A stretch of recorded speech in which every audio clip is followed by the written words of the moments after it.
Fruit چن کے لیتے ہو اور امام چن کے نہیں نکالا. میں چناؤ بتا رہا ہوں, میں سلیکشن بتا رہا ہوں, میں بتا رہا ہوں معیار کیا ہے, کس معیار پہ جا کے صحابی کو ماننا چاہیے. متوجہ ہے بات کی جائے. اب حضرت شموئیل نبی نے کہا کہ میں بوڑھا ہو گیا ہوں, مجھے ایک سردار چاہیے. خدا نے کہا شموئیل اپنی قوم سے کہہ دے یہ نہ تیرا خلیفہ چنے, یہ تیرا جانشین نہیں چنیں گے. ہاں ایسے کرنا, رات کو فرشتے جس کے دروازے پر تابوت سکینہ چھوڑ کے جائیں گے. یہ ایک باکس تھا جس کے اندر نبیوں کی چیزیں ہوتی تھی, نبیوں کے تبرکات ہوتے تھے. کسی نبی کی نلین, کسی کا پیرہن, کسی کا عصا, کسی کی تلوار, کسی کی پگڑی. تو یہ ہر دور میں نبی کا ورثہ ہوتا تھا. فرمایا جس کے دروازے پر یہ صندوق چلا جائے وہی تیری قوم کا سردار ہوگا. ساری رات شموئیل نبی کی قوم انتظار کرتی رہی, فرشتے آئیں گے اور صندوق کے دروازے پہ رکھیں گے. صبح کو اٹھے تو اس بستی کا ایک غریب نوجوان جس کا نام طالوت تھا, اس کے دروازے پہ وہ باکس پڑا ہوا تھا. قوم نے طالوت کو ماننے سے انکار کر دیا, ہم اسے نہیں بنائیں گے. یہ کون ہے؟ یہ تو انتہائی غریب ہے, جبکہ اعلیٰ لوگ موجود تھے. اللہ نے اسے کیوں چنا؟ شموئیل نبی کہا میں عاجز ہوں, فیصلہ میرا نہیں, اللہ. قوم طالوت کو نہیں مان رہی تھی. یا کافروں کا بادشاہ تھا جس کا نام جالوت تھا. جالوت نے حملہ کر دیا شموئیل نبی کی قوم پر. اب شموئیل نبی نے کہا اگر طالوت کو نہیں مانو گے تو جالوت سے لڑو گے کیسے؟ قوم آخر متفق ہو گئی اور طالوت کی سرپرستی میں لڑنے کے لیے نکل گئی, لشکر لے کے. کأنہم بنیان مرصوصہ. ذہن میں رکھنا ہے اس معیار پہ کسی نبی کا لشکر بھی آئے تو آپ نے کہنا یہ لشکر اس معیار پہ. جو ہی دونوں لشکر چلتے چلتے, قرآن نے پوری کہانی لکھی ہے اور ایسا منظر قرآن نے بیان کیا ہے, اگر آپ قرآن کو جاگتی آنکھوں سے پڑھیں گے نا تو آپ کو نظر آنا شروع ہو جائے گا. خدا اتنا بہترین قصہ سناتا ہے, اتنی بہترین بات سناتا ہے کہ دل میں اترتی ہے. ایک نہر کے کنارے پہ دونوں لشکر آمنے سامنے آ گئے, طالوت کا لشکر اور جالوت کا لشکر. مجلس منسوب ہے سرکار ابوالفضل العباس سے. خدا قرآن میں کہتا ہے کہ جب دونوں لشکر آمنے سامنے آ گئے تو ہم نے طالوت پر, لشکر طالوت مسلمانوں کا جو لشکر تھا, جو اللہ کا لشکر تھا, اس پر ایک وحی کی, ان اللہ مبتلیکم بالنہر, ہم تمہیں آزمائیں گے اس نہر کے ذریعے سے. فمن شرب فلیس منی, جو اس سے پانی پیے گا وہ ہم میں سے نہیں ہوگا. خدا لشکر پیاسا نہیں رکھنا چاہتا تھا, خدا دیکھنا چاہتا تھا یہ میری اطاعت میں کتنے کاربند ہیں. لڑنے تو آگے اللہ کے لیے, تو میں پہلے فیصلہ ابھی کر لیتا ہوں, انہیں آزما لیتا ہوں, نہر سے آزما لیتا ہوں, ابھی دیکھ لیتے ہیں کتنے پانی پیتے ہیں کتنے نہیں پیتے. پیاسا لشکر کہاں سے چلا تھا. طالوت نے کہا اللہ کا حکم آ گیا ہے, اس نہر سے کوئی پانی نہیں پیے گا. انہوں نے کہا یہ کیسا اللہ جو ہمیں پانی سے روک رہا ہے. اب پیچھے لشکر ہے اور طالوت سامنے ہاتھ بلند کر کے کہہ رہا نہ پانی پینا, حکم پروردگار ہے, شکست لے جاؤ گے, ہار جاؤ گے, ظالم تم پر حاکم بن جائے گا اگر تم نے اس نہر سے پانی پیا. خدا کہہ رہا ہے فمن شرب فلیس منی, اس سے پانی جس نے پیا وہ ہم میں سے نہیں ہوگا. آخر قوم اتری اور اس نے نہر سے پانی پینا شروع کر دیا. اس سے آگے ایک آیت ہے, یہ آیت آج بھی قرآن میں ہے. قرآن میں بہت سی آیتیں ایسی ہیں جو منسوخ ہیں, جو آئی تھیں حکم پروردگار ہوا تھا لیکن اس دور کے لیے ہوا تھا, پھر اس کے بعد وہ دور ختم ہو گیا. آیت کا احترام موجود ہے لیکن حکم منسوخ ہو گیا. یہ حکم کسی دور میں کسی نبی کے ماننے والوں کے لیے تھا, لیکن کیونکہ وہ نبی کا دور نہیں ہے, آیت ہے لیکن حکم منسوخ ہو گیا ہے. تمام عالمان اور مفسرین اور قرآن سمجھنے والوں نے اس آیت کو منسوخ میں نہیں رکھا کہ یہ حکم منسوخ نہیں ہوا. حکم کیا تھا؟ ہم تمہیں آزمائیں گے اس نہر کے ذریعے, جس نے اس سے پانی پیا وہ ہم میں سے نہیں.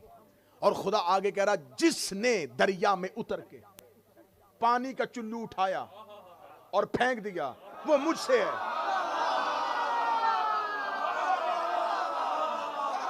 آیت قرآن میں نہ ہو، میں کل منبر پہ نہ ہوں، آیت قرآن میں آج بھی موجود ہے، جس نے چلو پھلیا اور پھر دریا کے منہ پہ مار دیا وہ تم میں سے نہیں، اللہ کہہ رہا وہ مجھ میں سے ہے۔ نبیوں کے دور گزرتے گئے، آیت وہی کی وہی کھڑی رہی، آخر رسول کا دور آ گیا، لوگوں نے پوچھا یہ کون سی آیت ہے، کون ہے جو اللہ میں سے ہے، کون ہے جو پروردگار میں سے ہے، آخر پھر بھی اس آیت کا پتہ نہیں چلا، یہاں تک کہ مولا امیر المومنین جب جنگ صفین کے لیے گئے، علی نے فرات کے کنارے پہ اپنے لشکر کا پڑاؤ کیا، لوگ قرآن کی آیتیں پڑھتے رہے کہ خدا نے قرآن میں کہا تھا میں تمہیں آزماؤں گا ایک نہر کے ذریعے سے، جو اس سے پانی پیے گا وہ مجھ میں سے نہیں ہوگا، جو اس سے پانی اٹھا کے چلو اس کے منہ پہ مارے گا وہ مجھ میں سے ہوگا۔ کون ہے جو اس آیت کا مصداق بنے؟ علی نے فرات کے گھاٹ پہ پہرا بٹھایا ہے، لیکن علی نے فرات کے اندر اپنا گھوڑا نہیں ڈالا، حسن نے فرات پہ اپنا گھوڑا نہیں ڈالا، کربلا عاشور کا دن آیا، عباس نے گھوڑا فرات کے اندر ڈالا، چلو پانی کا لیا، دریا کے منہ پہ مارا، خدا نے کہا جو پھینکے گا وہ مجھ میں سے ہوگا۔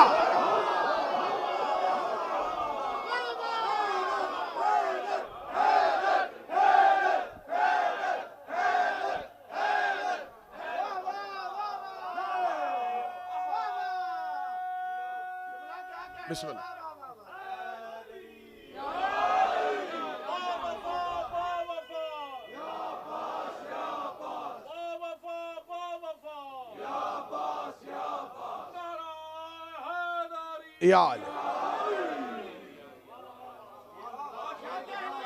قوم عاجز آ گئی، قوم کا اللہ کے حکم کی نافرمانی کرنا اس بات کی دلیل ہے یہ کانہم بنیان مرصوصہ نہیں ہے۔ کسی نبی کا لشکر اس آیت کے معیار پہ پورا نہیں اتر رہا۔ رسول اکرم آئے، اسلام کی کافروں سے پہلی جنگ بدر، بدر کنواں جس کے کنارے پہ یہ جنگ ہوئی ہے، دو طرح کے لشکر نکلے، ایک ابو جہل کی قیادت میں، ایک ابو سفیان کی قیادت۔ ابو سفیان شام سے آ رہا تھا، ابو جہل نے مکہ سے آنا تھا۔ ابو سفیان کا جو قافلہ تھا وہ تجارت سے واپس آ رہا تھا، اس کے اندر سفر تجارت کی وجہ سے سامان تجارت تھا۔ خدا نے اپنے رسول نے اپنے اصحاب کو حکم دیا کہ ہم نے کافروں سے جنگ کرنی ہے، اور یہ پہلی جنگ ہے، اسلام کی پہلی جنگ ہے۔ مسلمان تھوڑے سے 313، جن میں سے صرف چند گھوڑے، چند نیزے، چند بھالے، باقی لوگ سب پیدل۔ رسالت میں آپ نے فرمایا ادھر سے مکہ سے ایک لشکر آئے گا، ایک شام سے آئے گا، ادھر والا ابو سفیان لے کے آ رہا ہے، ادھر والا ابو جہل، تم نے ابو جہل سے مقابلہ کرنا ہے۔ تاریخ اہل سنت کا ہوگے، تمام نے لکھا کہ اصحاب رسول کی آواز ہے یا رسول اللہ ہمیں ابو جہل سے نہیں، ہمیں شام والے لشکر سے لڑنا ہے۔ نبی جانتا تھا کہ ان کے دل میں کیا ہے، کیونکہ لشکر شام میں سفر تجارت کہ سامان تجارت ہے، تو اگر کیونکہ رسول کہہ چکے تھے کہ میں تمہیں بتا رہا ہوں کہ فتح ہماری ہے، ہم نے جیتنا ہے، اللہ نے حکم دے دیا ہے۔ یا رسول اللہ وہ بہت زیادہ ہے، فرمایا گھبرانا نہ، اللہ فرشتے بھیجے گا۔ تو ان کو تسلی ہوگی، ان کو لڑنا تو فرشتوں نہیں ہے نا، تو ہم نے تو صرف ریکوری کرنی ہے، تو ہم سامان لوٹیں گے۔ قرآن نے اس پورے واقعے کو لکھا، قرآن نے کہا انہوں نے رسول سے مجادلہ کیا، بحث کی نبی سے، پراپر نبی کے ساتھ اونچی آواز میں بولے۔ نبی کہہ رہے میں تمہیں کہہ رہا ہوں اس لشکر سے لڑو، نہیں یا رسول اللہ ہمیں اس سے لڑنا ہے۔ قرآن نے پورے واقعے کو لکھا، انہوں نے مجادلہ کیا میرے نبی سے، یہ اونچی آواز میں بولے، نبی دلیلیں دے رہا تھا اور یہ نبی کی دلیل نہیں مان رہے تھے۔ آخر کافروں کے لشکر کے ساتھ سامنا ہو گیا۔ اس جنگ میں سب سے زیادہ کفار کا جو نقصان کیا وہ اکیلے علی نے کیا۔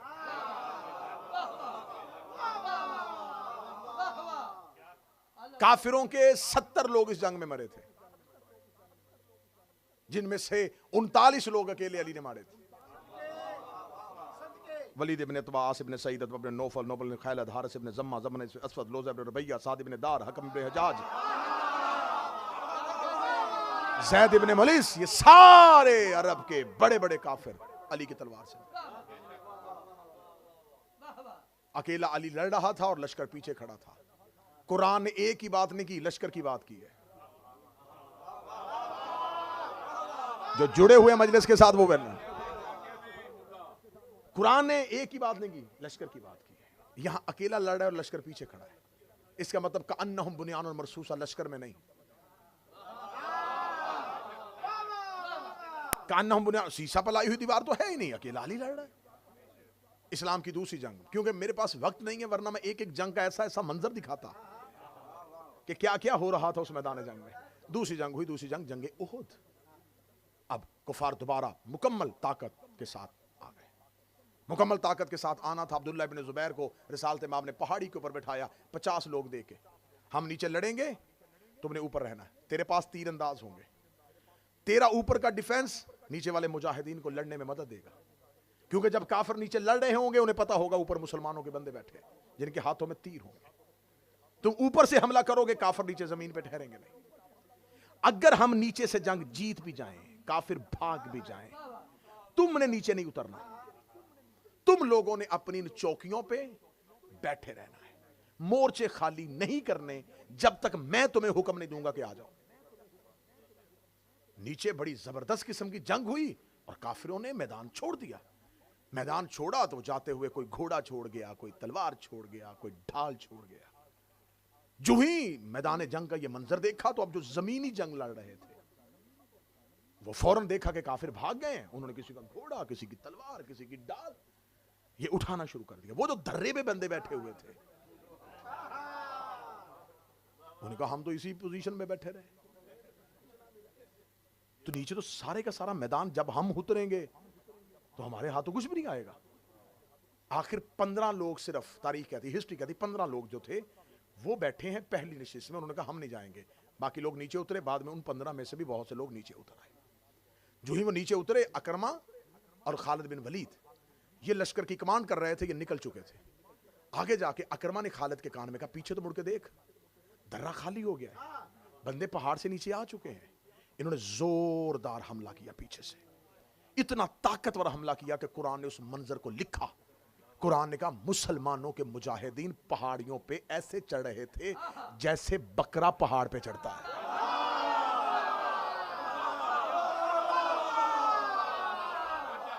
اکیلے امیر المومنین اور امیر المومنین, مجھے جنگیں پڑھنا مقصد نہیں ہے, صرف کأنہم بنیان مرصوصہ ہے. اکیلے امیر المومنین نے پوری جرت کے ساتھ, پوری طاقت کے ساتھ, پوری جوان مردی کے ساتھ, یہ وہ جنگ تھی جس میں رسالت مآب کا دندان مبارک زخمی ہوا تھا, ٹوٹا نہیں تھا.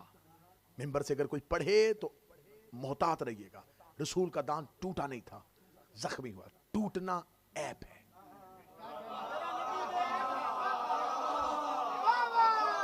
دانت ٹوٹ جاتا تو نقص آ جاتا, جس پہ نقص ہو وہ کامل نہیں ہوتا. دندان مبارک رسالت مآب زخمی ہوا, خون بہا, رسول نے اپنی آستین سے صاف کیا. زخمی رسول کو لڑتے ہوئے علی نے دیکھا. امیر المومنین پیچھے سے واپس آئے. اب امیر المومنین کے لیے کیا تھا, رسول کا تحفظ بھی کرنا تھا اور سامنے لشکر سے کافروں سے اکیلے علی نے لڑنا بھی تھا. اب اگر ادھر سے لڑتے تھے تو پیچھے سے کافر رسول پہ حملہ کر دیتے. عرب میں یہ جنگی طریقہ اس سے پہلے کسی نے دیکھا ہی نہیں تھا. اب اکیلے امیر المومنین ہیں, اگر ادھر سے وہ لڑیں گے اور پیچھے رسالت مآب زخمی حالت میں ہیں تو کفار اور مشرکین پیچھے سے رسول پر حملہ کر دیں گے. امیر المومنین وہاں گئے جہاں رسالت مآب تھے. رسالت مآب کو کعبہ بنا کے علی نے اپنے گھوڑے کو چکر پہ لگا.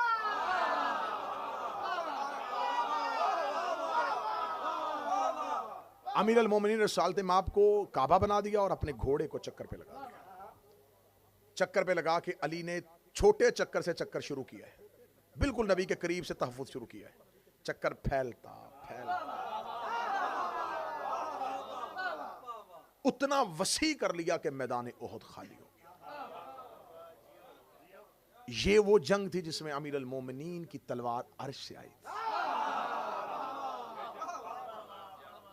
جنگ پڑھنا مقصد ہوتا تو یہاں پر بہترین جنگ کا منظر میں آپ کے سامنے بیان کر سکتا تھا. اب لشکر کہاں گیا تھا, قرآن کہتا بھاگ گیا تھا, لڑ علی رہا تھا. کأنہم بنیان مرصوصہ کی منزل بدر احد ہو چکی. اسلام نے تیسری جنگ کی, خندق. خندق ایک طرف مکان, ایک طرف پہاڑ, اور درمیان میں مسلمانوں کا لشکر. سلمان محمدی کے مشورے پر اس میں خندق کھودی گئی.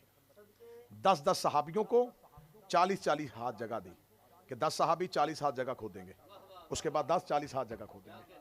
4 گز گہری, 4 گز چوڑائی میں, اور 5 کلومیٹر لمبی خندق مسلمان مجاہدین نے کھودی. اس میں جب میں نے دیکھا کہ جب بدر پہلی جنگ ہوئی تھی تو اس میں مسلمانوں اور کافروں کے لشکر کی ریشو کیا تھی, تو تاریخ نے مجھے بتایا کہ مسلمانوں کا لشکر جو تھا وہ 313 تھا اور کافروں کا لشکر 1000 تھا. میں نے پھر پوچھا جب خندق ہوئی ہے تب کافر اور مسلمانوں کے لشکر کی ریشو کیا تھی؟ پھر ہسٹری نے مجھے بتایا کہ کافر 10,000 تھے اور مسلمان 3,000 تھے. ریشو 1 اور 3 کی رہی ہے.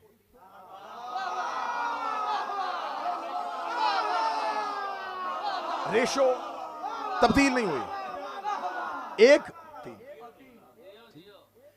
اب میں نے سوچا میری عقل, آپ کیونکہ آپ زیادہ سمجھدار ہیں مجھ سے, بہت زیادہ سمجھدار ہیں, تو آپ مجھے زیادہ عقلی طریقے سے اس پہ قائل کر سکیں گے. میری سمجھ میں تو ابھی تک یہ نہیں آ رہا کہ جب رسالت مآب نے پہلی جنگ لڑی تب بھی مسلمان 1 حصہ تھے, کافر 3 حصہ زیادہ تھے, خندق میں بھی زیادہ تھے.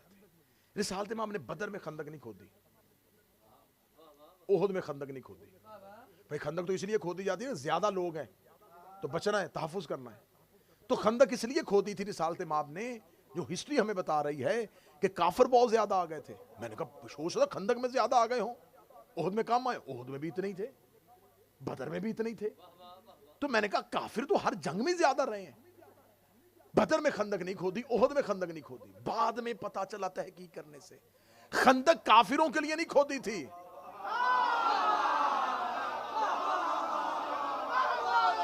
جو ہاتھ نیچے ہے میرا خیال انہیں سمجھ میں نہیں آیا, کیونکہ رسول 2 جنگوں میں ایک بڑا برا ایکسپیرینس کر چکے تھے کہ وہاں سے کوئی یہاں آئے تو علی تو جانے نہیں دیتا, لیکن یہاں والے بدر میں بھی چلے گئے تھے, یہاں والے احد میں بھی چلے گئے تھے.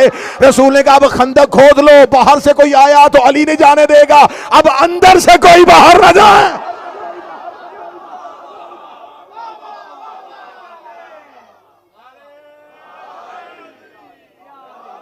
باہر سے کوئی آ گیا تو وہ علی نہیں چھوڑے گا. اب اندر والوں کا کیا کریں بھائی, ان کو روکنا کہ یہ نہ جائے, جن کو روکنا تھا انہی سے کھدوائی.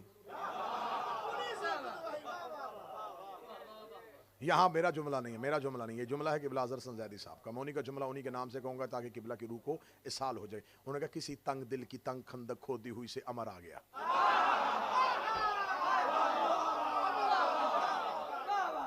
حضور کہیں بھی کسی بھی ملک میں کسی بھی جگہ پہ یہ جنگی قوانین جو ہوتے ہیں نا, یہ آرمی کے ڈسپلن کے اندر یہ ہوتا ہے کہ اگر آرمی کی سیکریسی, اگر اس کا کوئی سیکریٹ دشمن کے ہاتھ میں چلا جائے, سب سے پہلے وہ کہتے ہیں کہ اندر سے پتا کرو مخبری کس نے کی. عمر کو کس نے بتایا تھا کہ یہاں خندق کم کھدی ہوئی ہے؟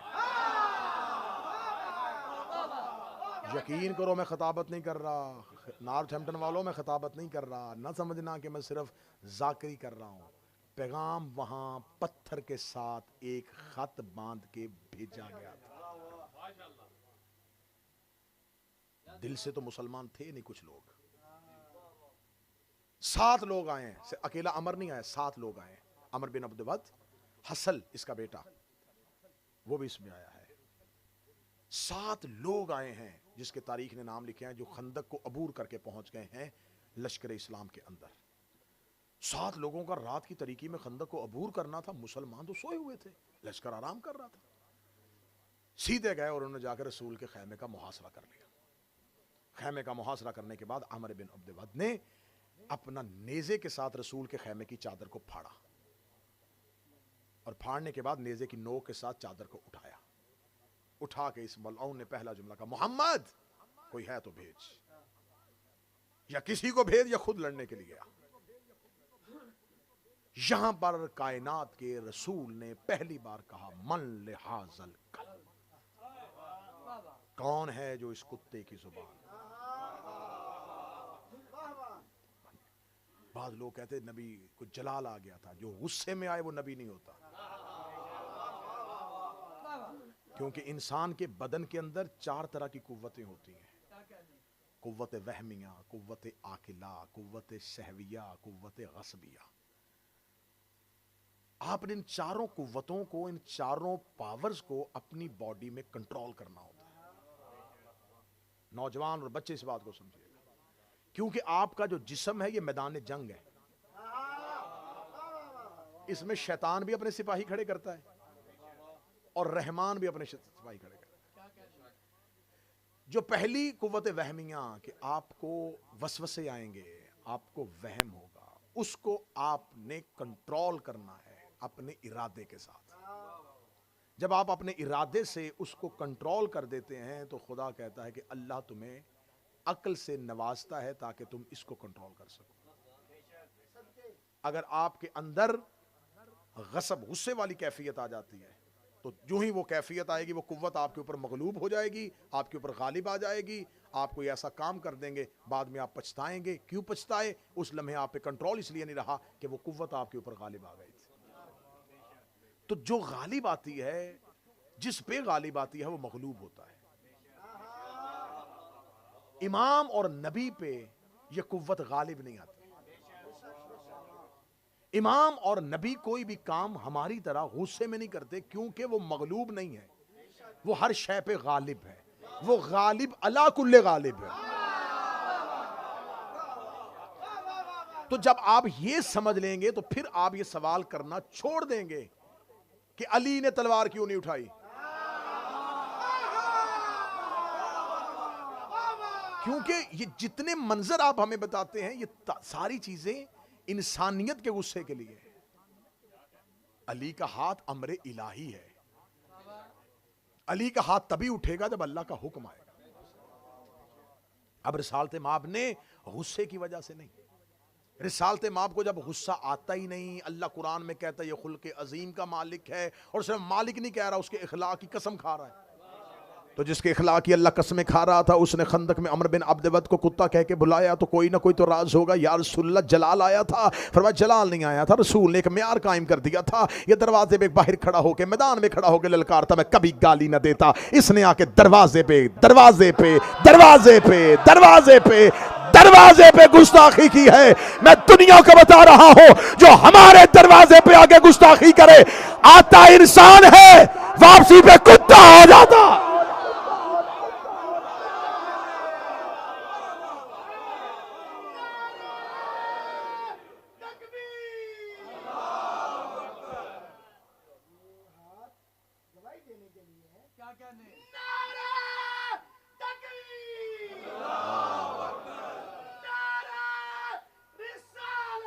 یا رسول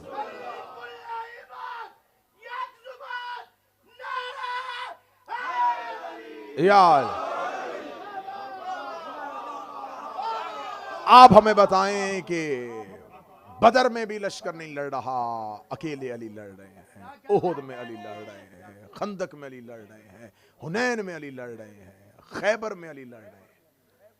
یہ جتنی جنگیں ہیں ان میں سے ایک ایک میں دیکھو گے تو آپ کو لشکر کی بجائے انفرادی فتح نظر آئے گی۔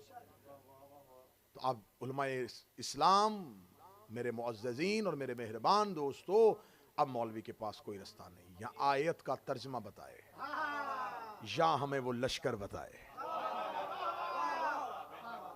ہمیں بتائے وہ کأنہم بنیان مرصوص پہ کس کے اصحاب تھے، کون سے اصحاب ہیں جن کے لیے قرآن میں آیت آج بھی کھڑی ہے، وہ سیسا پلائی ہوئی دیوار تھے، وہ اپنی جگہ سے ہٹے ہی نہیں، وہ ڈٹے رہے، موت سر پہ آئی ہے وہ نہیں ہلے۔ یہ مجھے اسلام کی کسی جنگ میں لشکر کا یہ روب دکھاؤ، میں قرآن کی اس آیت کو ہار بنا کے اس صحابی کے گلے میں ڈالوں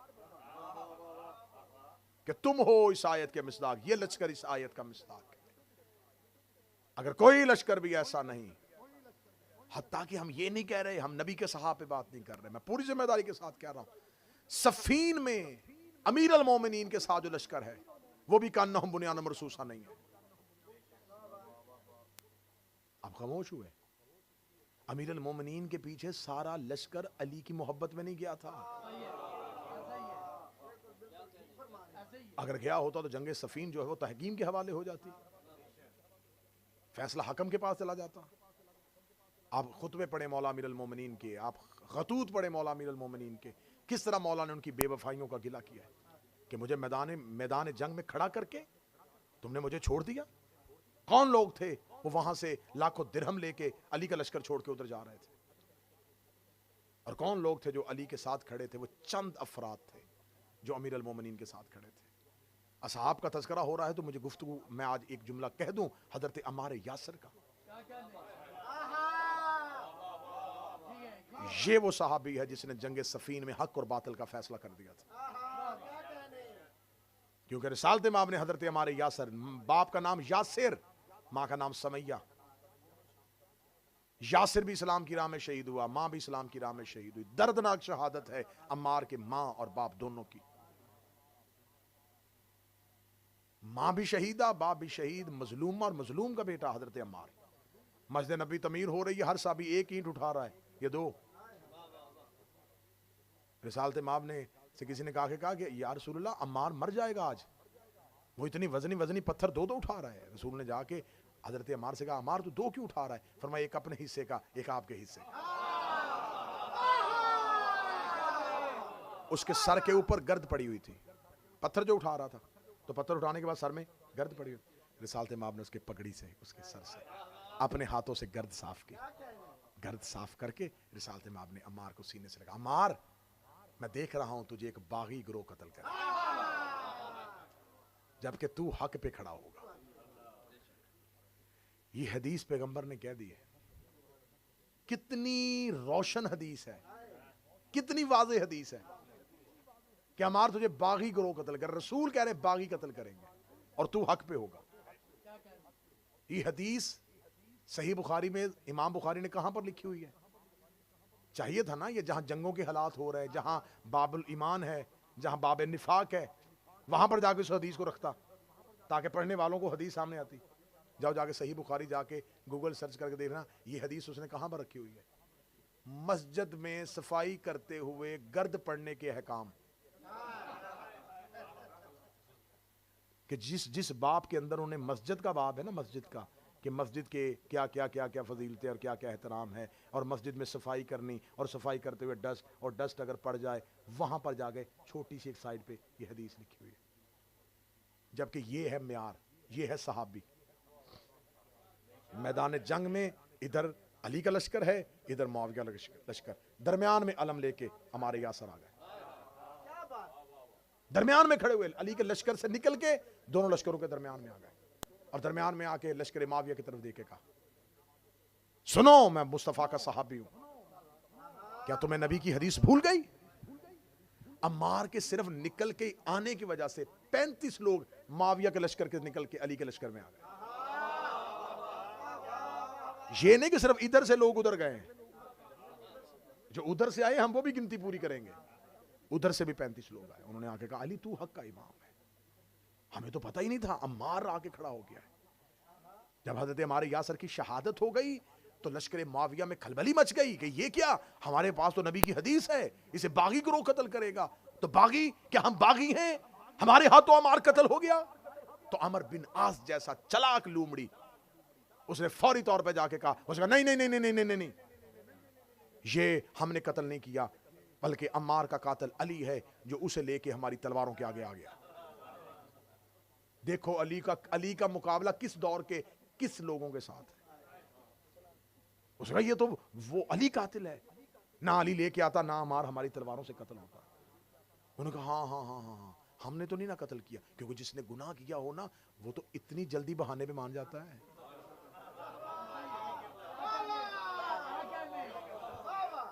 جس نے روزہ نہ رکھنا ہو نا اسے صرف اتنا سا ہاتھ لگائے نا, وہ کہتا ہے بخار ہے نا.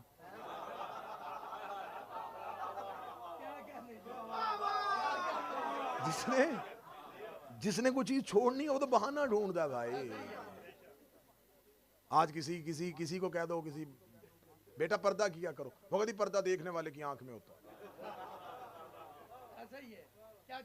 اگر پردہ دیکھنے والے کی آنکھ میں ہوتا ہے, نہیں پردہ ہمارا نہیں ہوتا, پردہ دیکھنے والے کا ہوتا ہے, اسے چاہیے وہ پردہ کرے, ہم کیوں پردہ کریں. تو اگر دیکھنے والے کی آنکھ میں پردہ ہوتا ہے تو کبھی بغیر چادر کے نماز پڑھ کے دکھا. اللہ کی آنکھ میں پردہ نہیں ہے.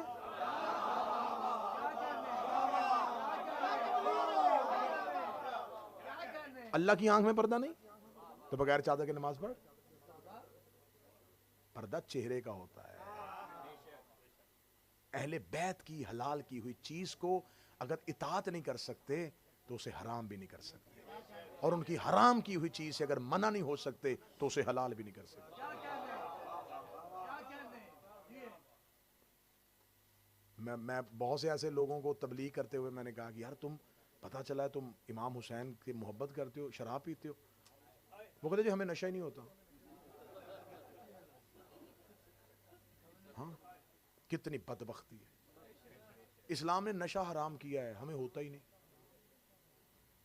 تو پھر یا کچھ لوگ کہتے نہیں نہیں ہم بطور دوا استعمال کرتے ہیں. دوا میں شفا ہوتی ہے, جسے اہل بیت حرام کر دے اس میں شفا نہیں ہوتی.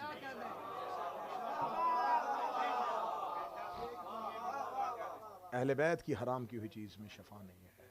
اہل بیت نے تمہیں منع کیا ہے ہر وہ چیز جو تمہارے عقل پہ غالب آ جائے, جو تمہارے سوچ پہ غالب آ جائے, جو تمہاری فکر پہ غالب آ جائے.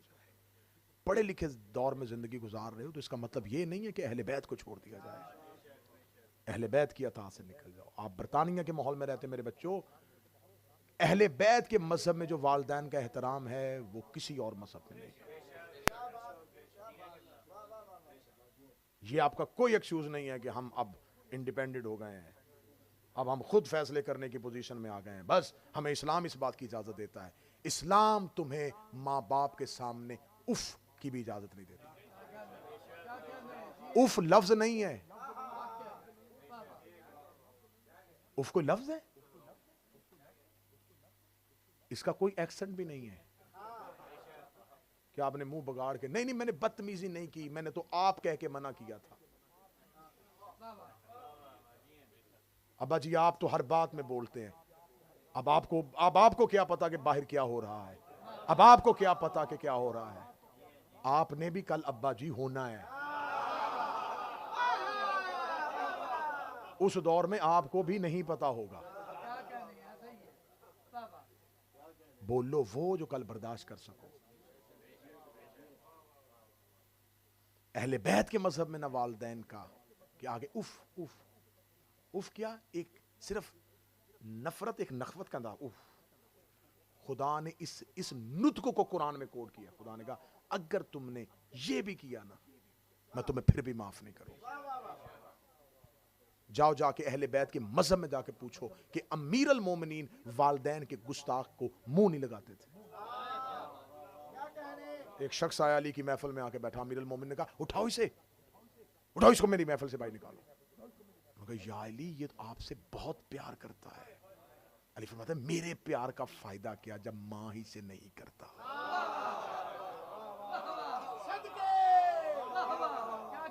کسی صحابی نے اسے جا کے کہا علی نے کہا ہے کہ تم ماں سے پیار نہیں کرتا اور علی تم سے پیار نہیں کرتا. وہ فوراً آیا مولا کے پاس, مولا آپ نے میرے بارے میں یہ کہا. مولا میں اس لیے نہیں کرتا, مولا وہ چھوٹی چھوٹی باتوں پہ بار بار اصرار کرتی ہے تو اس لیے تھوڑا سا میں اس لیے ان چیزوں سے کتراتا ہوں. مولا آپ سے تو پیار کرتا ہوں. مولا فرماتے ہیں اس کی گود نے تمہیں مجھ سے پیار کرنے پہ مجبور کیا ہے.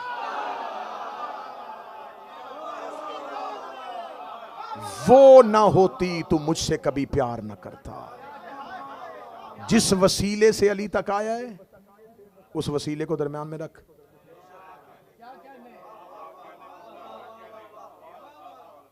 تیری ماں تھی جس تربیت نے تجھے مجھ تک پہنچایا.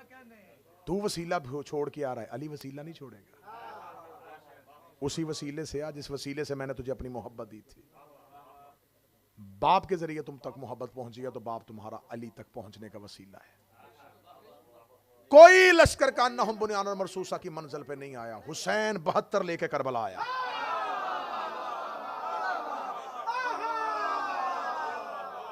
حسین لا کے 72 رکھے کربلا. حسین نے کہا لے میرے اللہ تو آدم سے لے کے میرے بھائی حسن تک. یہ آیت وہیں کی وہیں کھڑی رہی. کون ہیں جو سیسا پلائی دیوار پر ہے. خدا کہتا اللہ محبت کرتا ہے ان سے، یقاتلونا فی سبیلہ، جو میری سبیل میں قتل کرتے ہیں، جنگ کرتے ہیں، لڑتے ہیں۔ یہیں سے گفتگو کل شروع کریں گے، اور کل شب عاشور اہم مجلس اصحاب امام حسین پہ ہوگی۔ وہ کس معیار پہ تھے، کیا مقام تھا، کتنا بلند مقام تھا کہ ان میں سے کوئی بھی رضی اللہ نہیں ہے۔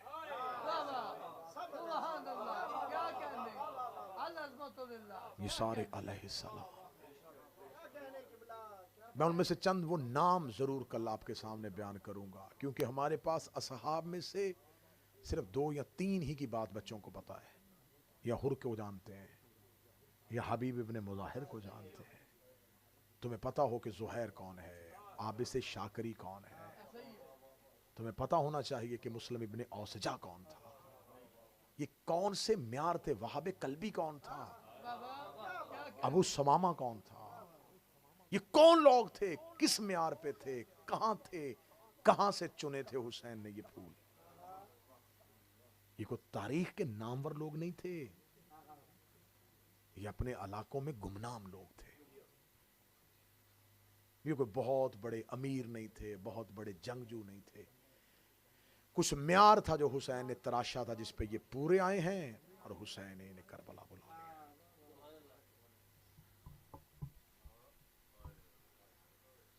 اگر آج ان اصحاب حسین کا معیار دیکھنا ہے تو ایک جملے پہ معیار تل سکتا ہے، کتنا کمال وہ لشکر ہوگا جس کے سالار کا نام عباس ہے، کیا ہوگا وہ لشکر حسینی جس کے علمدار کا نام عباس۔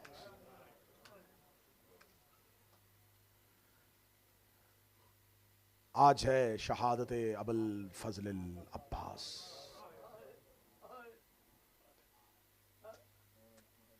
سادات و غیر سادات، حسین کا گھر تم سب کا گھر ہے۔ کوشش کیا کرو کہ صرف 10 دن کے شیعہ نہیں، پورے سال کے عزادار رہو، پورے سال کے شیعہ رہو۔ اللہ اس بارگاہ کو، اس کے بسانے والوں کو، اور یہ نعمت عظمیٰ ہے پروردگار کی، اگر یہ امام بارگاہ نہ ہوتا تمہارے بچوں کا تربیت کہاں سے ہوتی۔ یہ ایک ایسا ادارہ ہے جو تمہارے بچوں کو سنبھال رہا ہے، تمہاری اگلی نسل کو حسینیت کے رستے پہ لے کے آ رہا ہے۔ اس کے ساتھ جتنا ہو سکے آپ تعاون کیا کریں۔ اگر آپ اس کے ریگولر ممبر نہیں ہیں تو اس کے ممبر بنیں۔ آپ اس کی تمام وہ افادیت، تمام وہ اہمیتیں جس کے لیے اس ادارے کو بنانے کا مقصد ہے، اغراض و مقاصد ہیں، اگر وہ آپ تک پہنچ رہے ہیں تو آپ کو چاہیے کہ اس کی جتنی حوصلہ افزائی ہو سکے، جس قدر ہو سکے وہ ضرور کریں۔ جتنی دیر عباس زندہ رہا، علی کی بیٹیاں سکون سے سوتی رہیں۔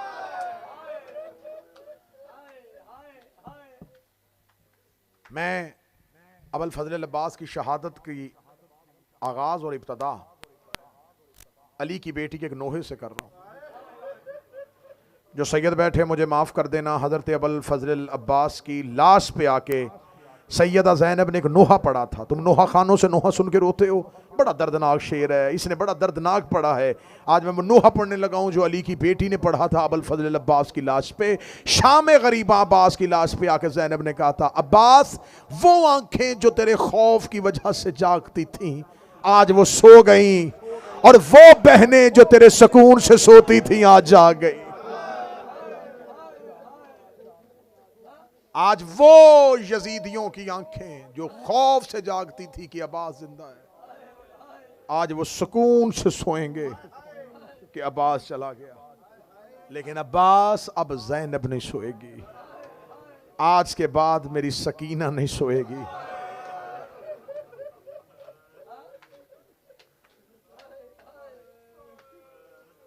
میرا مولا حسین آپ کا پرسہ قبول فرمائے، علی کی بیٹیاں یہ پرسہ قبول فرمائے، سیدہ یہ پرسہ قبول فرمائے۔ عراق میں نے خود مولا عباس کے حرم میں ایک عالم دین، عرب عالم دین، اس کی زبان سے یہ واقعہ سنا تھا۔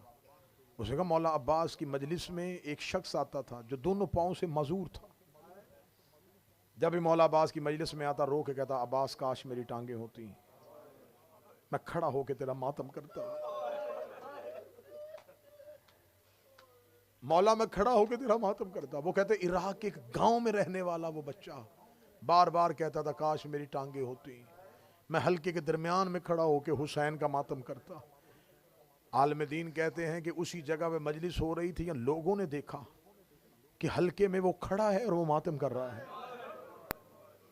لوگوں نے اسے کھڑے ہو کے ماتم کرتے ہوئے دیکھا، لوگوں نے اسے کہا تیری تو ٹانگیں نہیں تھی، تو کھڑا کیسے ہوا؟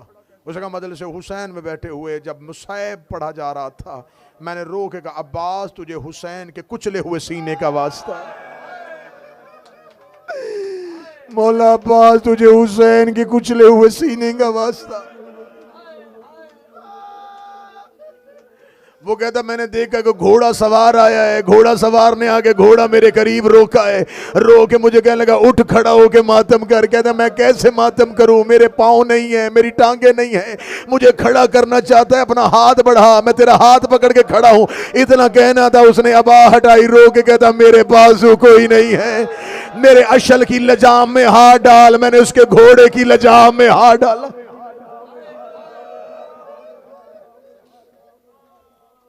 زامن زینب، حجاب زینب، زامن معصومہ۔ وقت زیادہ ہو گیا، میں قریب سے شہادت شروع کر دیتا ہوں۔ 4 سال کی بطول نے آ کے کہا چچا عباس میرا اصغر پیاسا ہے۔ مولا عباس دے کہتے شہزادی کیا کروں، حسین مجھے لڑنے کی اجازت نہیں دے رہے۔ شہزادی دے کے کہتی ہے چچا عباس اگر آپ کہیں میں آپ کو بابا کے پاس لے کے چلوں۔ آگے آگے سکینہ چلی، پیچھے پیچھے عباس چلا۔ میں ممبر پہ ہر دفعہ یہ عمل بتا کے جاتا ہوں، کسی کی کوئی مشکل سے مشکل دعا کبھی قبول نہ ہوئی ہو، یہ عمل ہے۔ اگر تیرے گھر میں بیٹی ہے، بیٹی لے کے عباس کے علم پہ جایا کرو، بیٹی کو غازی کے علم پہ کھڑا کر کے پیچھے ہاتھ باندھ کے کیا کہو مولا عباس میں بیٹی سفارش بنا کے لے کے آیا ہوں، کیونکہ سخی عباس یہ آپ کی سنت ہے۔ آپ کربلا میں سکینہ کو سفارش بنا کے لے کے گئے تھے۔ آگے آگے سکینہ چلی، پیچھے پیچھے جوان عباس چلا۔ سکینہ اور عباس کو اکٹھے آتے ہوئے حسین نے دیکھا، حسین نے قبضہ تلوار سے سر کو اٹھایا، اٹھا کے لگا اماں تیرا حسین غریب ہو گیا۔ عباس سکینہ کو سفارشی بنا کے لے کے آ رہا ہے۔ آ کے کہنے لگی بی بی سکینہ بابا میرے چچا کو پانی لانے دیجئے گا۔ حسین رو کے دے سکینہ پانی کس کے لیے چاہیے؟ رو کے دی خود نہیں پینا، میرا اصغر بڑا پیاسا ہے۔ حسین رو کے دے سکینہ اصغر تیرا کیا لگتا ہے؟ آواز آئی بابا میرا بھائی ہے۔ فرمایا تیرے اصغر کی عمر کتنی ہے؟ بابا 6 ماہ۔ فرمایا عباس میرا کیا لگتا ہے؟ بابا آپ کا بھائی لگتا ہے۔ فرمایا میرے بھائی کی عمر کتنی ہے؟ فرمایا 32 سال۔ حسین اٹھے، سکینہ کو سینے سے لگایا، روکا سکینہ فیصلہ خود کرنا، ایسا نہ ہو نہ تیرا 6 مہینے کا بچے نہ میرا 32 سال۔ فیصلہ ایسے کرنا، ایسے نہ ہو نہ تیرا 6 ماہ کا بچے نہ میرا 32 سال کا بچے۔ مولا میں ضمانت دیتا ہوں، مولا میں صرف پانی لاؤں گا۔ مولا حسین نے کہا سکینہ جا خیمے سے مشکیزہ لا۔ شہزادی مشکیزہ لینے کے لیے گئی، مولا حسین نے عباس کا ہاتھ پکڑا، ٹیلے کے پیچھے لے گئے۔ جب دیکھ لیا نا بہن کا خیمہ دور رہ گیا ہے، مولا حسین نے کہا عباس ایک بار مجھے گلے سے لگا۔ عباس نے حسین کو گلے سے لگایا، مولا حسین نے عباس کے منہ پہ اپنا منہ رکھا، رو کے حسین نے جملہ کہا جو ماتم کر سکتا ماتم کر لینا۔ حسین رو کے دے عباس مجھے بتا میں بہنیں لے کے کہاں جاؤں، میں بیٹیاں لے کے کہاں جاؤں؟ عباس میں تیرے سہارے میں مدینے سے چلا تھا، عباس میں زینب لے کے کہاں؟ ہائے حسین، ہائے حسین، ہائے حسین۔ کل کی رات رہ گئی رونے کی، کل شہیدوں کی رات ہے، پھر آگے غریبوں کی رات ہے۔ جو نہ رو سکے ہائے کہے، ہائے نہ کہہ سکو سر جھکائے۔ آنکھیں بند کر کے صرف اتنا سوچ لے یہ گھر اجڑنے کے لائق تھا نہیں۔ مولا حسین کی آواز ہے عباس میں تیرے سہارے پہ آیا تھا، عباس میں بہنیں لے کے کہاں جاؤں، عباس میں بیٹیاں لے کے کہاں جاؤں؟ مولا عباس نے کہا شہنشاہ میں کیا کروں؟ مجھ سے تیری بیٹی کے رونا سونا نہیں جاتا مولا، میری آنکھوں کے سامنے میرے لائق شاگرد مارے گئے مولا، میں عباس کتنا صبر کروں گا؟ اگلی سطر پڑھنے سے پہلے میں خود ماتمی ہوں، خود زنجیر زن ہوں، میرا جگر پھٹ رہا ہے، میں اگلی سطر پیر سعد شاہ جی سمجھ میں کو کیسے سناؤں؟ جب کہا نا عباس تو نے جانا ہی ہے، ہاں مولا میں نے جانا ہے۔ سخی حسین نے مولا عباس کے نیام سے تلوار کھینچ لی، روکے گا عباس بغیر تلوار کے چلا جا۔ عباس روکے تھے، مولا میں نے وعدہ کیا ہے، مولا سامنے کوئی آیا تو ماروں گا، مولا میں خود کسی پہ حملہ نہیں کروں گا، مولا میری تلوار مجھے دے دے۔ حسین نے تلوار ہاتھوں پہ لی، حسین کی آنکھوں میں آنسو تھے، روکے گا لے کے جانی تلوار بے شک لے جا، لیکن اتنا یاد رکھنا جتنا تو نے انہیں مارنا اتنا انہوں نے شام میں زینب کو مارنا ہے، اتنا انہوں نے سکینہ کو مارنا ہے، تو نے انہیں جتنا دوڑانا ہے اتنا انہوں نے کبھی سکینہ کو، کبھی گھوڑوں کے آگے، کبھی اونٹوں کے آگے۔ ماتم گر ہائے حسین کے، ہائے حسین، سیدہ تیرا ماتم قبول کرے، زہرا تیرا گریہ قبول کرے، اللہ ان نوازوں پہ رحم کرے۔ دیکھ ابوالفضل عباس، اے غازی کی ماں، تیرے عباس کے پرصدا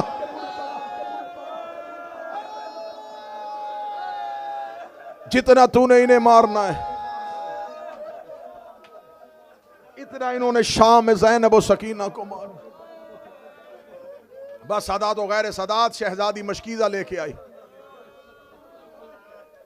ایک ایک گھنٹہ صرف ودا پڑھا جائے عباس۔ شہزادی مشکیزہ لے کے آئی، اے جوان قد میرے مولا کا، 4 سال کی سیدزادی، شہزادی نے مشکیزہ ہاتھ میں لیا، عباس نے جھکنا شروع کیا، جھکتے جھکتے جھکتے جھکتے عباس اتنا جھک گئے، عباس کے دونوں ہاتھ سکینہ کے قدموں پہ آ گئے۔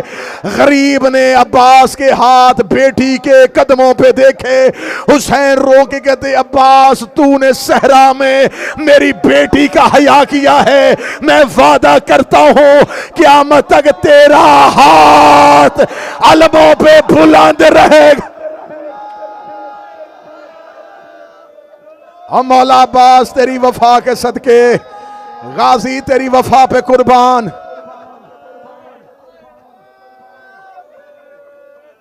مولا عباس کی آواز آئی، مولا اللہ کے حوالے میں خیموں کا ودا چھوڑ رہا ہوں، ورنہ پڑھتا کہ علی کی بیٹی کا آخری سلام کتنا مشکل تھا۔ میں ودا پڑھ لوں گا، تم شہادت نہیں سن سکو گے۔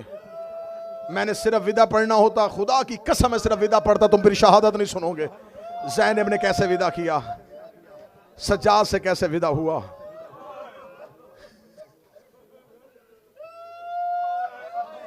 ایک ودا پڑھ دیتا ہوں، منت کی ماتمی نے ایک ودا پڑھ دیتا ہوں، ایک ودا پڑھ دیتا ہوں۔ عباس نے ایک ودا کیا ہے علی کی بیٹی کے ساتھ، ایک ودا کیا ہے اپنی بہن رقیہ کے ساتھ۔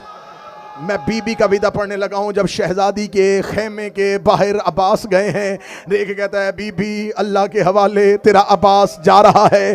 مقتل کہتی ہے زینب نے دونوں ہاتھ اپنے برقعے کے اوپر رکھ لیے، رکھ کے کہنے لگی عباس تو نہیں جا رہا، میری چادر جا رہی ہے، میرا برقعہ جا رہا ہے، میرا حجاب جا رہا ہے۔ عباس حسین کہاں ہے؟ آواز آئی مظلوم ٹیلے پہ بیٹھا ہوا ہے۔ فرمایا عباس تو ہمیشہ نوکر کہلواتا رہا، عباس ہمیشہ دروازے پہ پہرا دیتا رہا، عباس میری ماں نے تیرے اپنے ہاتھوں سے کرتے سیے تھے، عباس زینب تم سے کوئی پوچھنا چاہتی ہے۔ عباس رو کے جی شہزادی حکم کر، رو کے بی بی خیمے کے پردے کے قریب آئی، رو کے دی عباس اپنا کان پردے کے قریب کر، عباس قریب گیا، بی بی رو کے دی مجھے حسین سے شرم آتی ہے، عباس تو میرا خاص بھائی ہے، مجھے صرف اتنا بتا بازار میں چلتے کیسے ہیں، مجھے بتا شرابیوں سے بولتے کیسے ہیں، مجھے بتا خطبے کیسے دیتے۔ اسی پہ ہمارے پنجاب کے ذاکرین پڑھا کرتے تھے، بھینی دامان سلامت رہویں، ایک منت ہم شیر تلائی وج کی میں بولنا نال شرابی دے۔ عباس مجھے بتا میرا لال خطبے کیسے دینے، بی بی رقیہ کے خیمے میں عباس گئے، فرمایا رقیہ تھوڑی دیر بعد میرا شہنشاہ غریب ہو جائے گا، میرے مظلوم کا زلجنہ تو نے تیار کرنا ہے، میرے آقا کو سواری پہ تو نے بٹھانا ہے۔ لاشیں اٹھا اٹھا کے کمر ٹوٹ گئی تھی حسین، ٹیلہ کربلا پہ پیشانی تلوار،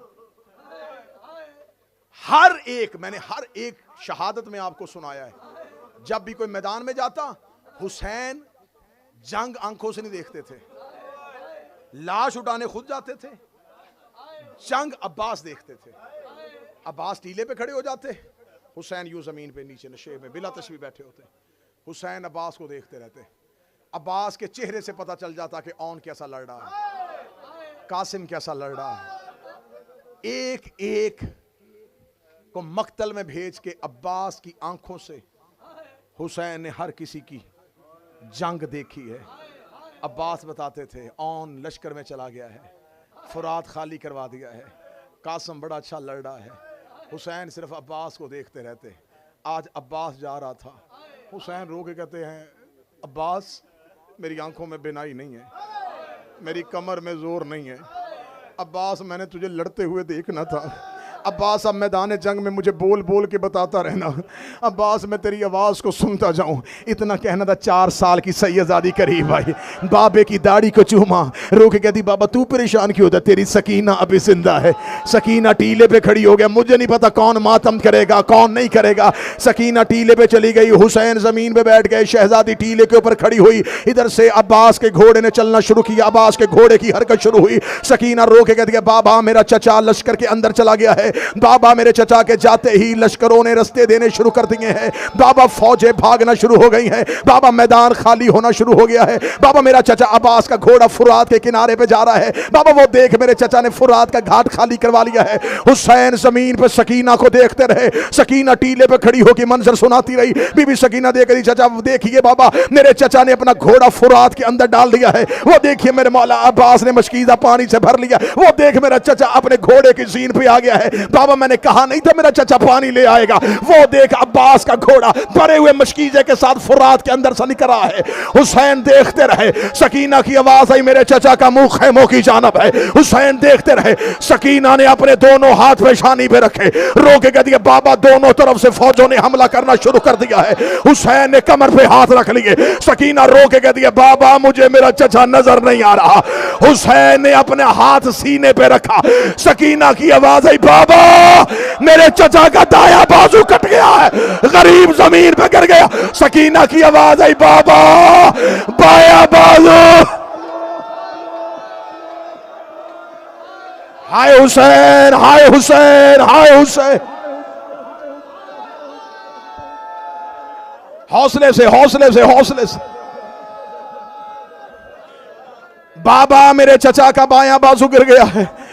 حسین نے آنکھوں پہ ہاتھ رکھ لیے، اب کسی کا نرم دل ہے وہ کانوں پہ ہاتھ رکھنا، سکینہ ٹیلے پہ کھڑی زمین پہ گر گئی، رو کے گئی بابا میرے چچا کے سر پہ گرز لگا ہے، میرے چچا کا سر دھڑ پہ نہیں۔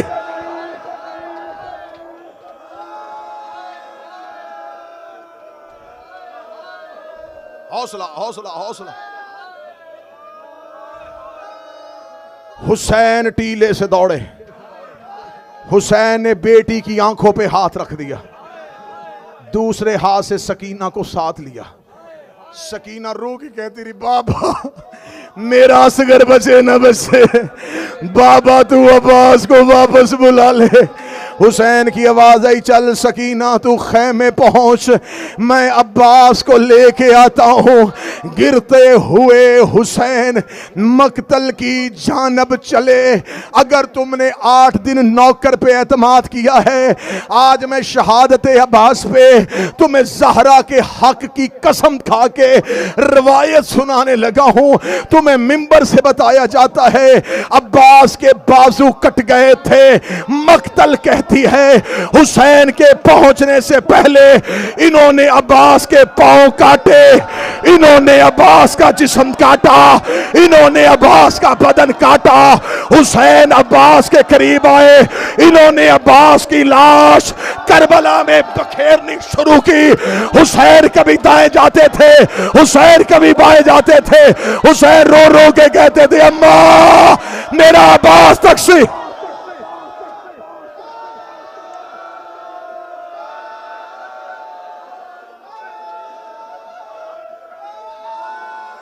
روتے روتے حسین کی آواز آئی، اماں میں عباس کو کہاں سے اٹھاؤں؟ کبھی دائیں سے غازی کا ٹکڑا اٹھاتے، کبھی بائیں سے غازی کا ٹکڑا اٹھاتے۔ ایک کالے برقعے والی بی بی اپنی چادر میں عباس کی لاش۔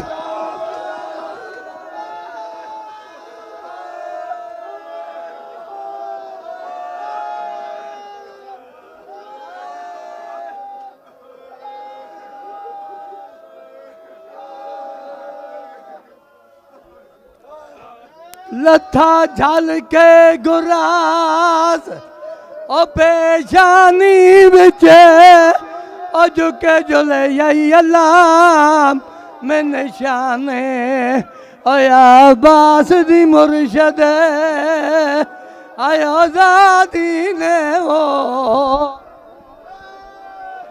آ گئی شام علم لٹ گئے اہل حرم، ریت پر جلتی ہوئی ہو گیا ٹھنڈا علم، پرسہ دینے کے لیے مجھ سے ملنے کے لیے آ گئے بابا علی، تو نہ آیا غازی۔ کیا کہوں شیر میرے بیردہ ہم کو لیے، یہ مسلمان سارے شہر در شہر گئے، خلقت کوفہ کبھی خلقت شام کبھی۔